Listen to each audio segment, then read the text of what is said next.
Hello and welcome to an incredibly special video. As the title would suggest, this is the unveiling of the incredible McLaren Speedtail. Now, before I go on, I will say that this is a fairly lengthy video because we're going to try and go into as much detail as we can. Now, normally when I'm invited to the launch of a new car, I'm sent quite a lot of information in advance so that I can digest it and regurgitate it in as many descriptive words as I can for you guys to explain what's going on.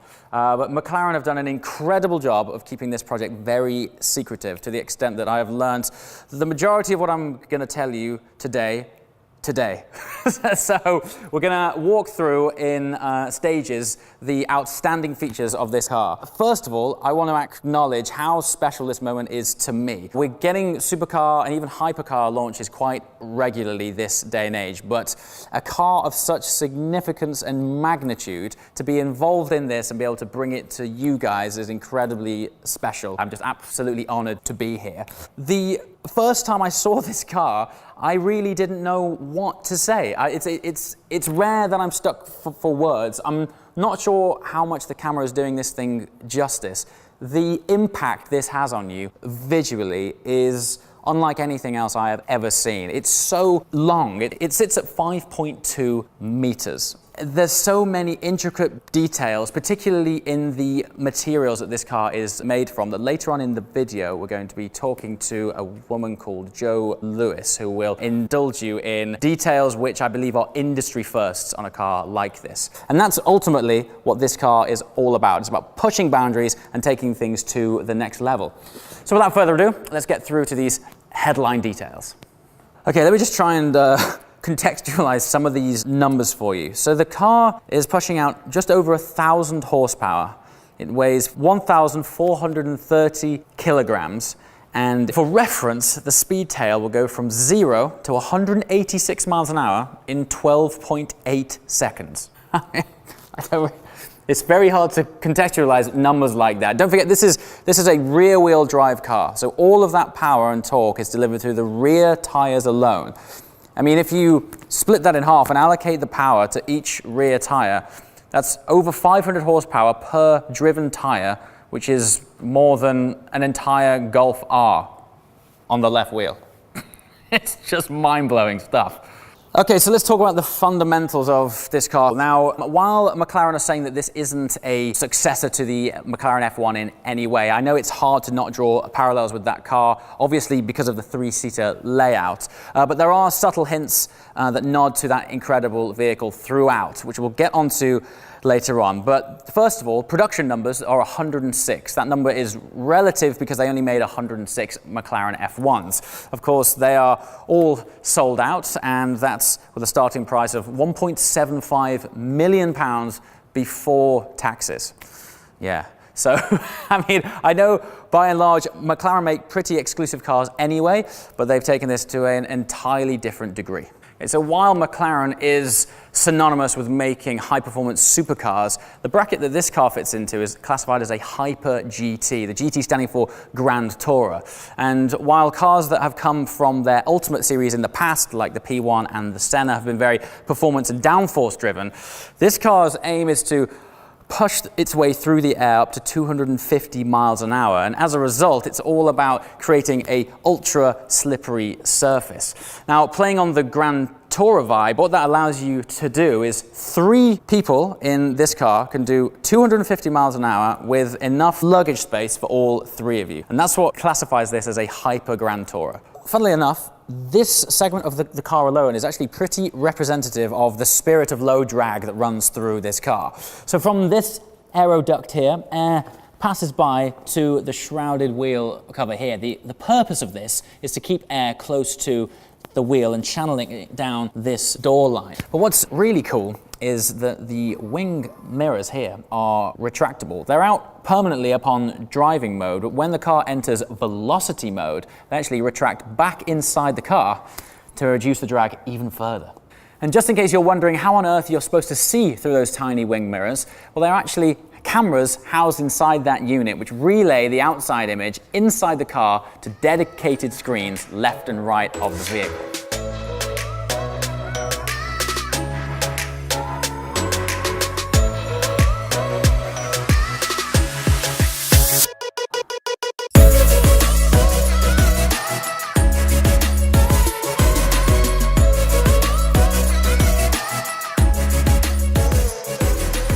Okay, so onto the interior. Now let's address the obvious, the awesome central seating position. Now, I had the honor of driving across Europe in a McLaren F1 last year. And on that journey with my friend, we had a good chat as what would the modern day interpretation of a three-seater supercar look like. And here we are, and it's absolutely incredible. What is cool is that there are still familiar design traits from the F1. I mean, this storage area here, right below the seats, that is straight out of F1 there. But the way that the seats are set back and giving such primary position to the driver, even by designing the seat differently itself to the passenger seats, just gives you such a sense of connection with the car. And you can also appreciate how much the instrument clusters wrap around you. Now, this car is actually a design prototype car, which means I can't actually sit inside it right now. But from the angles I can get, it looks like you're in some kind of fighter jet. And the sense of occasion is enhanced even further by the additional screens from the wing mirrors, which I was showing you earlier. Now, some really cool features. You might have noticed that there is no sun visors in this car. That's not to, keep it aesthetically clean or anything like that. McLaren have installed electrochromatic glass. And that means that at the touch of a button, you can change the opacity of select areas of glass within the car. So this central area here changes to allow more light in and the glass above your head in the doors. But what's really cool is that they've been able to remove the sun visors because they have put a strip of the electrochromatic glass across the very top of the screen, so you can activate that and block out any sunshine. It's a really cool feature. So of course, McLaren are famous for their carbon fiber work, and what these two passenger seats actually are is a seat sculpture and padding that has been attached to the carbon structure of the car. So these aren't so much seats as you becoming part of the chassis. It's a very cool touch, and again, it's all about saving weight. So what may be a bit of an issue with a central driving position is opening and closing the doors because they're so far away from you. So what McLaren have engineered is automatic opening and closing of the doors on their own. That's a pretty cool feature. Okay, so I know you're all probably bashing the screen going, what type of engine is going on? What kind of hybrid system is happening? Right now, McLaren haven't told me anything about that. And to be honest, I don't mind because it gives me a great excuse to come back and spend some more time with Speedtail. Who knows, if we ask McLaren really kindly, they might let me drive it one day. But until then, we're now going to move on to a lady that knows all about the incredible levels of customization that Speedtail offers.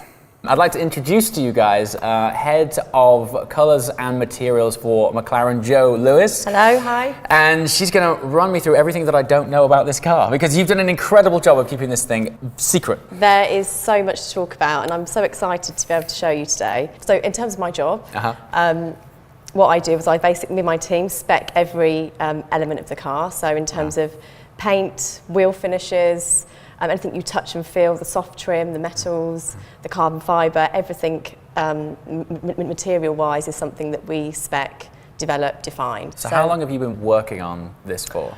Over 2.5 years. Wow. Yeah. So today's a really big day. Yeah, definitely. One specific material which I would really like to talk about is carbon fibre. It's the DNA of our brand. We wanted to do something different. We wanted to give it a completely different look and feel to our other products.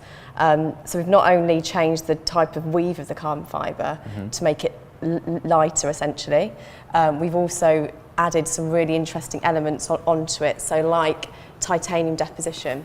So if we start with the engine bay, you can kind of see the process. So carbon fibre is a woven fabric. Our standard fabric is 3K, we call it. So essentially it's 3,000 strands per piece of yarn. We've developed a 1K, which is 1,000 strands per piece of yarn. So when you weave that together, you essentially get a lighter fabric. So it still does the job, but it's lightweight, and obviously over a full visual carbon fibre you would save weight. Not only that, because it's woven in a different way, so we've used a jacquard machine. Essentially you can integrate some really interesting features like interwoven graphics, so the customers themselves can personalise their name, a picture of their face, whatever it is they want. Wow. And then additionally to that, we've looked at kind of embellishing the material, because with this car, it's about being the most bespoke. It's the most beautiful, the most luxurious McLaren we've ever produced.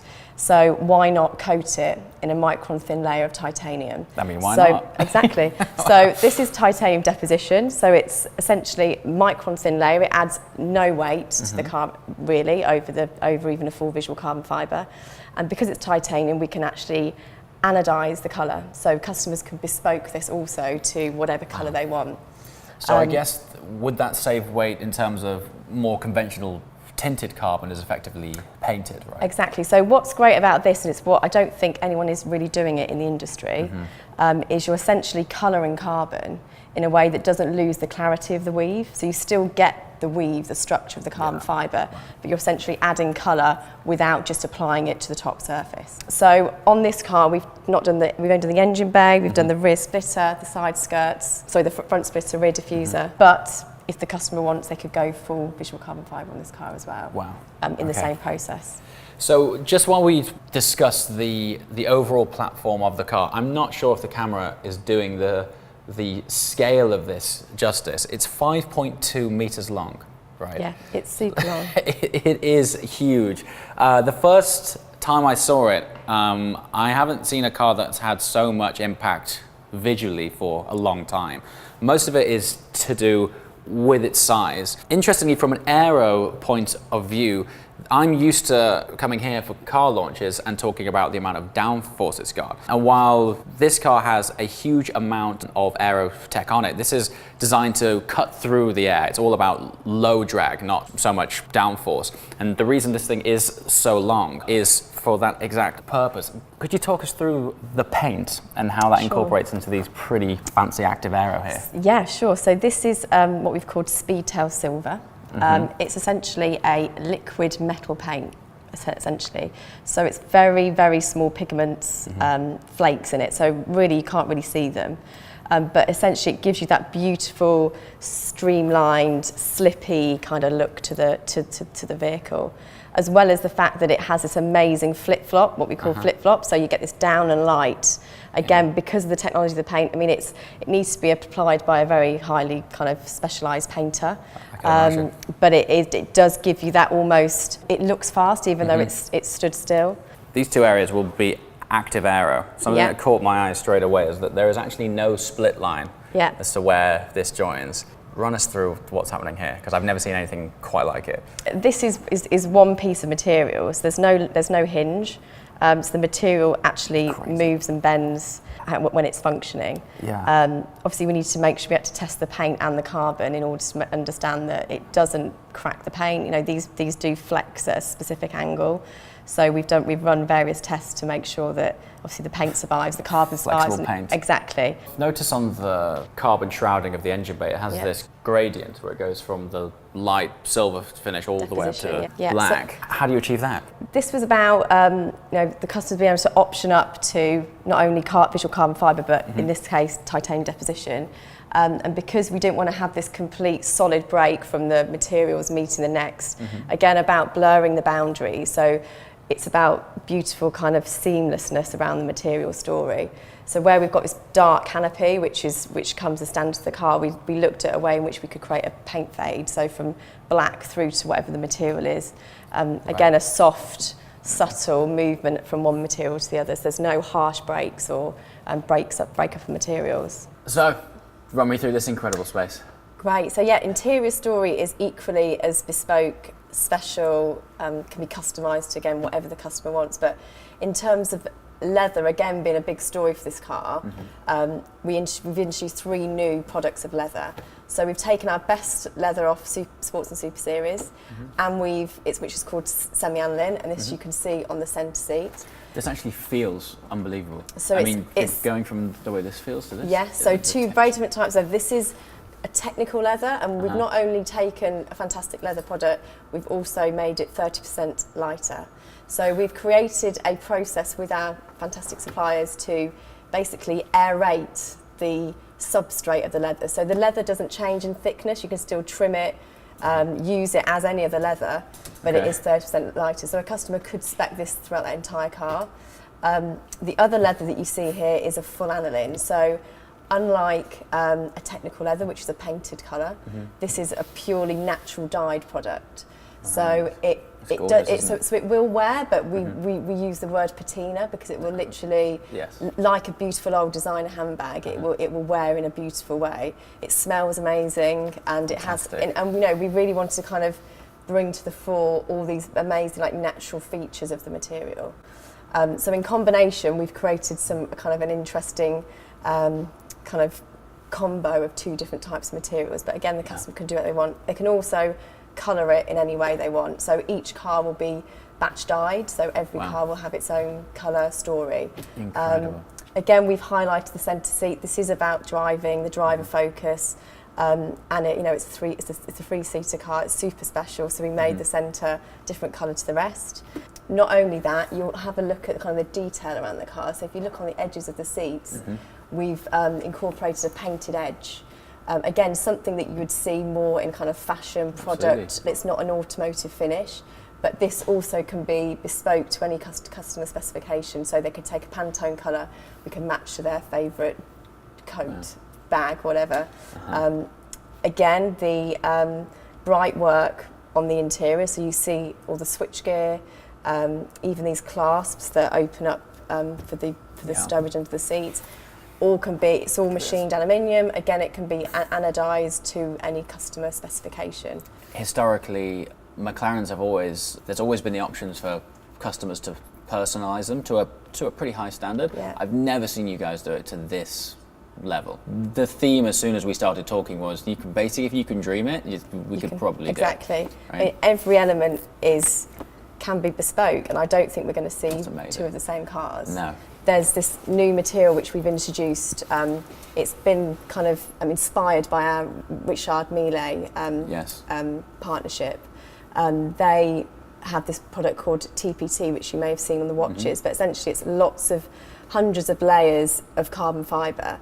It's then milled either from a tool or from flat, and you create this beautiful kind of water, even like veneered effect to the carbon. So it's a way of incorporating jewellery, but using our carbon, which again is part of our DNA. It's integral to what we do. A gorgeous finish.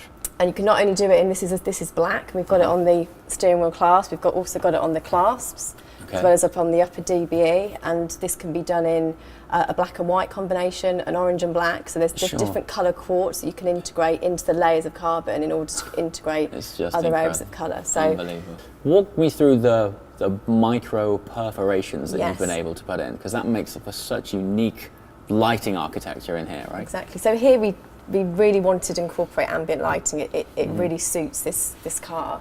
But again, it had to be, you know, this whole philosophy around blurring the boundaries, no kind of start and stop to the materials. How could we incorporate lighting? And a way was looking at the carbon, and we've developed this technique where it's micro perforated, so you can take a graphic. The holes are super fine, so in an off-light position it's really barely there, but obviously when it's backlit you get these cool graphics appear. So we've not only done that on the upper DBE, but on the door sills as you enter the car, we've put the McLaren logo there. But that part can be bespoke. Backlit? It can backlit, but it also can be, you can have your name there, your signature, so that part is bespokeable as well. Everything here has a function. If we've developed it, we've not just thought about the beauty of it. It has to do something as well. which is completely what we do, and it's about our brand ethos. So sticking on the theme of incredible levels of customization, we've discussed carbon, leather, even personalized weaves within your carbon. Yeah. Never quite seen anything like the level of detail and customization you can go on your badge. Well, first of all, I've never seen a badge with a hallmark on it. Yeah, so we have our own McLaren hallmark now, so we've developed that specifically for Speedtail. What you see here is an 18-carat white gold, solid white gold badge. It's also then interlaid with the TPT, which we saw on the interior. So like every element of this car, you can, whatever you dream, you can create. So we thought, why not with the badging? This being about jewellery to the car, and maybe with other kind of designs or cars we're looking at, we would never go to this level of kind of bespokeability and luxury. But for the Speedtail, it felt right that, and again, a bit of a nod to the original F1 where there was use of gold in the car. Absolutely. This is kind of where we felt it could be quite appropriate to have a badge option around a completely solid gold badge. And what's interesting is, even though you're not positioning this as necessarily a successor to the F1, I do enjoy the subtle nods around the car, which are clearly tipping your hat to it. Exactly. I love the split windows here. I know we saw this in Senna, but to see it in a platform, particularly staring through that split section and seeing 3 seats, like that feeling of F1 just comes flooding back. Yeah, this is kind of versions of, so this is all titanium, which has been anodized to different colours. So normally when you see samples like this, you would assume it's just a painted clear coat, but this is the actual anodized titanium. Yeah, so if you look at this, and this is raw carbon, so it literally is, it's more integral to the material. It literally sits on the surface, but it's such a thin layer that, again, it doesn't take away from the beauty of the weave.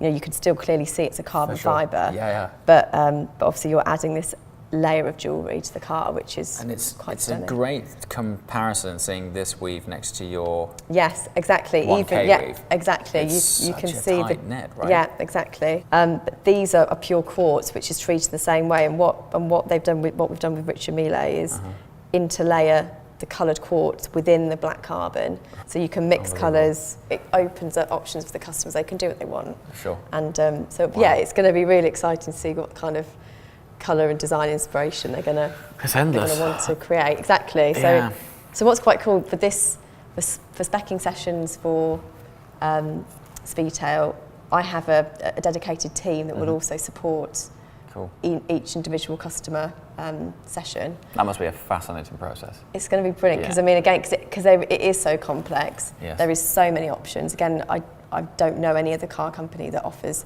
this level of customization, that we need to basically capture it in a way that delivers the car. But what I love about the job that I do is that this is the part the customer can really get involved in. Yes.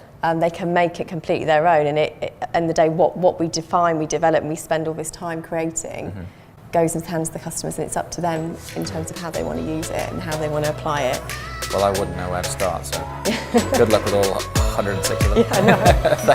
Thanks very much. Thank you. Thanks.